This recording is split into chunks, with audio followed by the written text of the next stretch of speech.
Hey everybody, it's Jonathan Harmon with the J. Harmon Home Team of Keller Williams with my friend Jeff McCann, principal at Thurman Francis Arts Academy, arguably the best school, definitely in the county. Absolutely. And probably the state. I'd agree. And we're pushing I'd agree. the country. Yeah. Morning, everybody. So, Mr. McCann, you've been principal here now for... This is my 4th year. That's what I was going to say, 4 years. And came into a great school. Yep. And have just made it even better. So I appreciate that. it's pretty fantastic. My kids love you, by the way. You're like a rock star today. So, well, I love it here. This is like utopia for me. Yeah. And where were you before? Before that, I was the principal at Laverne Lake Elementary Mm-hmm. in Laverne. I opened that school when it was new in 2007. I was there for about 9 years. Very cool. And have you always been a principal, or did you teach? No, or? and before that, I was principal at Roy Waldron Elementary, also in Laverne. Mm-hmm. And I also taught at that school for a number of years and just kind of worked my way into an administrative role. Awesome. Before that, though, I started my career up in Springfield in Robertson County at Springfield High School and Springfield Middle School. Cool. What did you teach? I was a band director. Yeah? Yeah. No kidding. So this is perfect for you. It's then. great. I mean, Thurman Francis has always been a draw for me. Bunch today. So we just put a new listing up just in great. case if they're watching, they get interrupted. And it's been bananas this morning. So anyway, sorry. We'll have to do that a couple of times. It's all good. But so you were a band director. You moved up into the administrative role. Is being a principal, being in an administrative role like this, has that just always been like your life goal, or how did that evolve? When I first started teaching and started working on my master's in administration, I didn't think I ever wanted to be an administrator. I did because I loved my job as a band director. I loved being around the music all the time. But when I was at Roy Waldron, they started giving me more responsibilities to help out in the office, and it gave me really a chance to interact with even more students and more parents, than just in the band room. It was just kind of a natural progression for me to move into that role. When the principal that was there left to open another school, the assistant principal got promoted, and then because I'd been helping out in the office, it was just a natural move for me to become the assistant principal there. Mm-hmm. And then he retired at the same time that they opened the Laverne Middle as a new school. And Roy Waldron converted from a middle school down to an elementary, and that was my first year as principal that year. So Wow, that's awesome. Right, and my teaching career, I'd always worked with high school and middle school students, which I loved, and I had not worked a lot with younger elementary, so that was kind of a new world for me when Waldron converted to an elementary, and then Laverne Lake opened. But I grew to really love the elementary kids too. Well, they're a lot more loving. Back. Yeah, you're a little more of a hero. For sure. Than you are. But I love my middle schoolers here too. So that's another thing that makes this school so great is I get to be around the little ones, and I also get to be around my middle schoolers. Well, it's really cool because you see them from kindergarten through 8th grade, and man, do they change. They do. Yeah, that's very, very cool.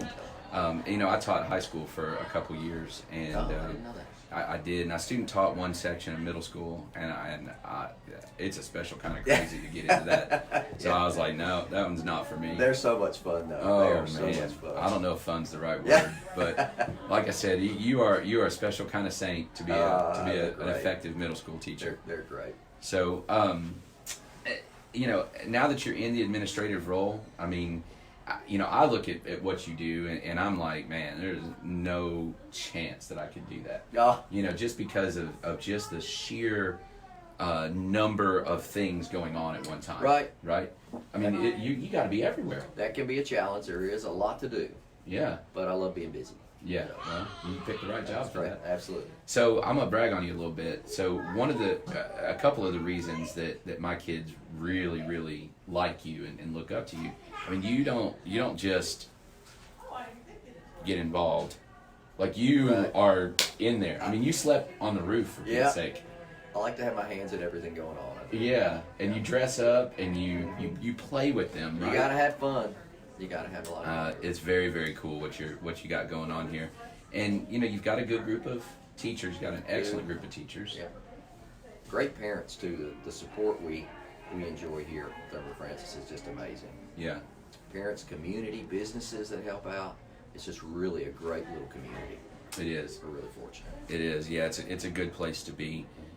So what kind of things, when you move from the classroom to principal role, or vice principal, I guess first, what were some things that caught you off guard that you went, whoa, really? Wow. Well, when you're the band director, typically you work with really some of the better kids in school.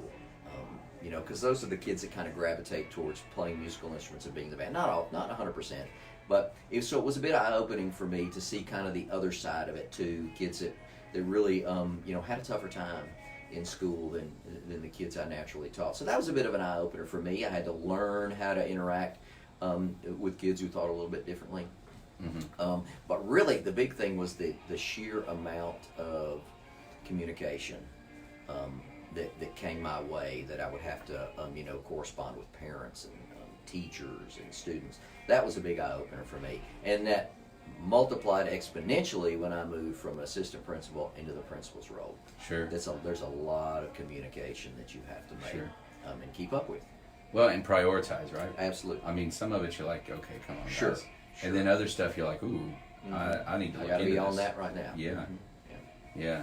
Anything that was a really pleasant surprise that you're like, oh, this is fantastic. I think, like I mentioned, getting to some experience working with the little ones, kindergartners, first graders, second graders. I wasn't sure how that would go.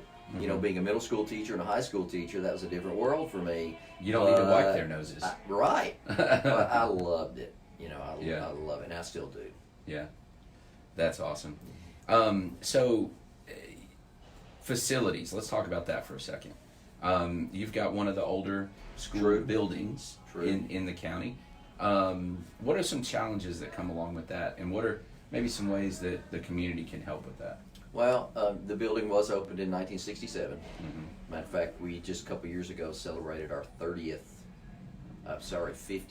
anniversary as a school building. So the systems within the school are a bit antiquated.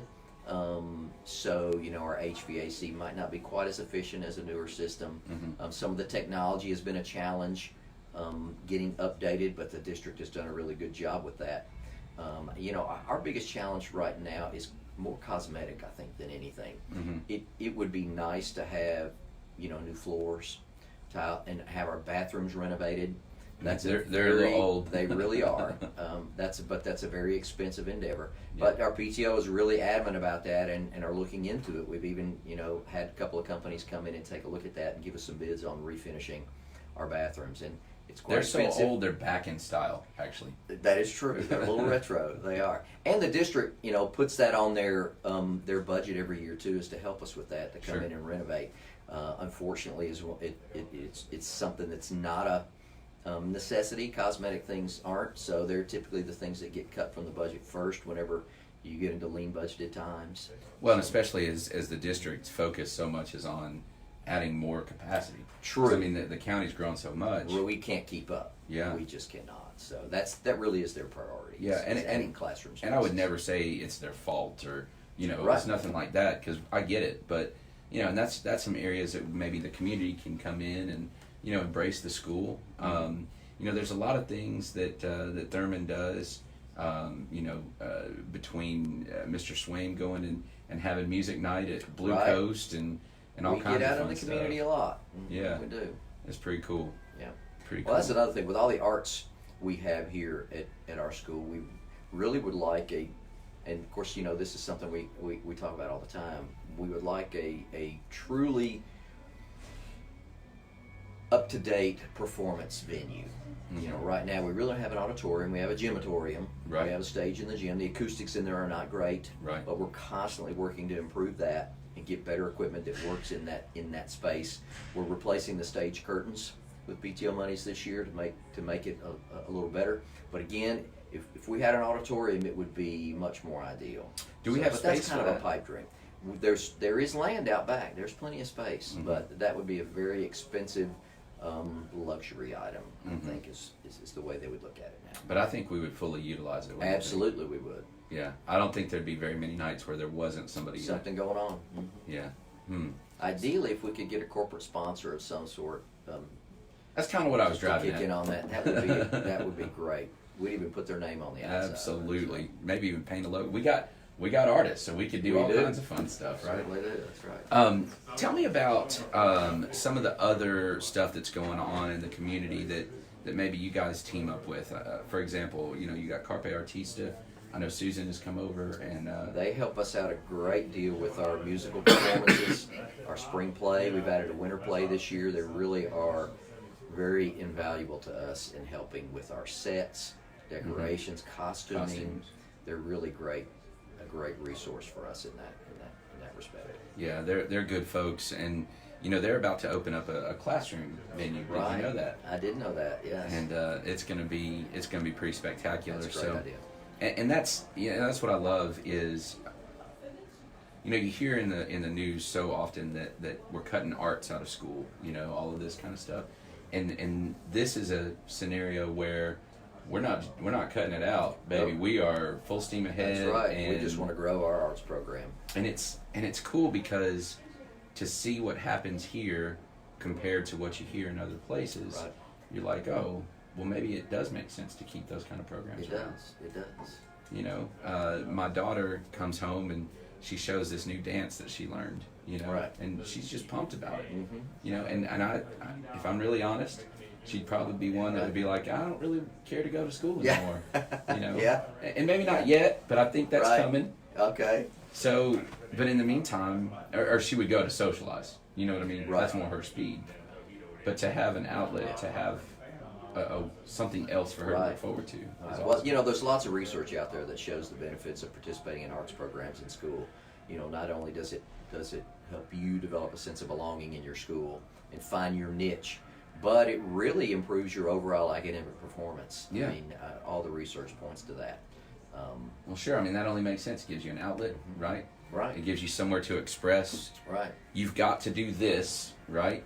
And now you get to do right. this. And it develops parts of your brain that otherwise are not going to get developed, but they're equally important as your mathematical part of your brain and your logical part of your brain. Those parts of your brain have to be developed too to make you an overall strong person. Yeah. So performing in the arts and participating in the arts only helps that. Sure. Well, and just every class does a play. So starting in kindergarten, right? They get to perform in front of right. and it's packed in there. I know it is. I mean, I'm terrified for the kids, and they're just it doesn't bother them. That's right. I mean, that's invaluable experience. No, it is. Performing at that age is very, very important. Yeah, very cool. So you guys rolled out something new this year that I was not super familiar with, other than by watching Harry Potter. Right. So y'all instituted the house system, if you want to call it that. We did. We divided our kids into 4 houses, similar to the way they do in the Harry Potter novels. A lot of schools are adopting that philosophy. And really our purpose for that is, it's a couple of things. Number one, just to develop some fun, healthy competition among our kids in earning points. But mainly is to develop some leadership opportunities for our older kids, because basically our houses are now run by students. And they elected leaders to run it, and they're kind of in charge.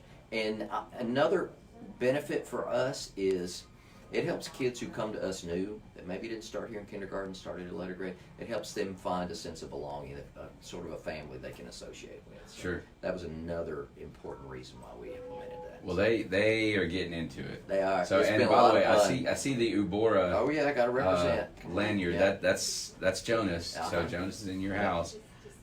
We are leading in the points race, by the way, right now. Yes. Yeah, that's awesome. And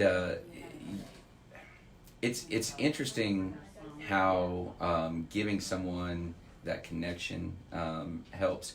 But I think it also, when we started, we took back over the Ram Run from the other stuff, and we started the Kickball Tournament. So for those of you that don't know, we run a big kickball tournament for all of our middle schoolers.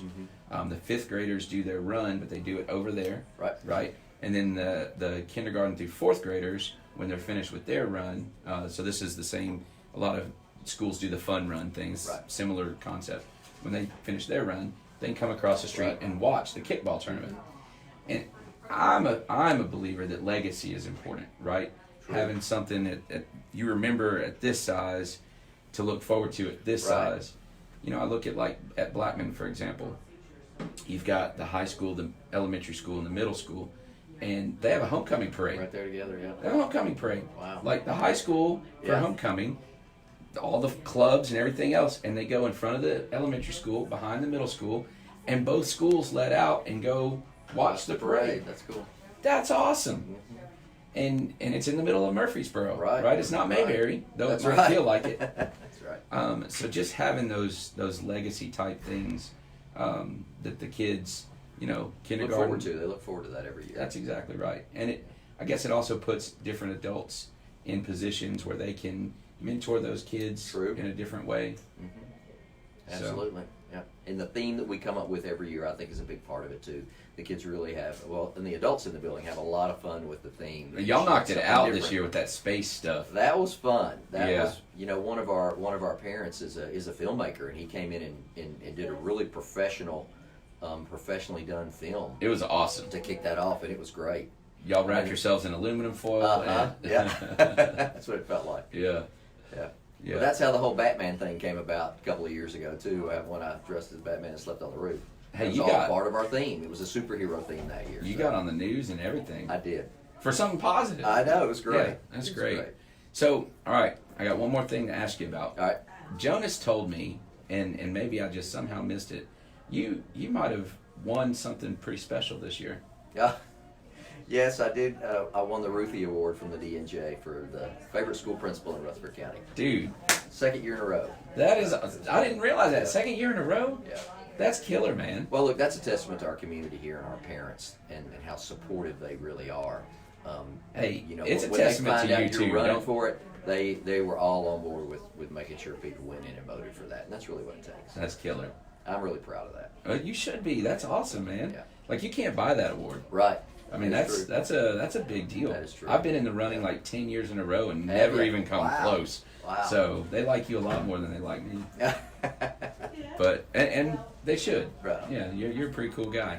So what's happening in the near future here at TFAA that the community might be interested in? Our application window opens for next year on December 1. Where you can go online and fill out your entire application and submit your data from your current school for us to take a look at. We do have a parent informational meeting coming up on December 2nd. That's a Monday night at 6 o'clock in our gym. If you're interested at all in attending our school, no matter what grade you are, K through 8 next year, come on to that meeting and hopefully we'll be able to answer all your questions there.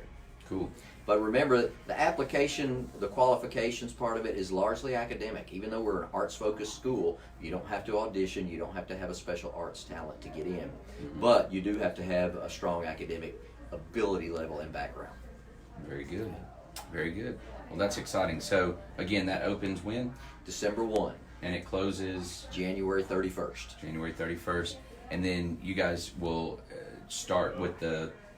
For kindergartners that are come to us, they all have to come in and be screened. Mm-hmm. Same thing for first graders and second graders that come to us that apply to be new students here. We bring them in and give them a little screening. Takes about 20 minutes. Mm-hmm. Now, grades above that, we basically use their current test scores. If they don't have any test scores, then we'll bring them in and screen them too. So. Gotcha. And when would somebody find out if their kids got in? We try to notify them by the end of February, 1st of March. Oh, wow. So we get on those screenings pretty quick. Yeah, because that way if they need to make other plans. Right. So they need to make some choices. Right. Very good. All right.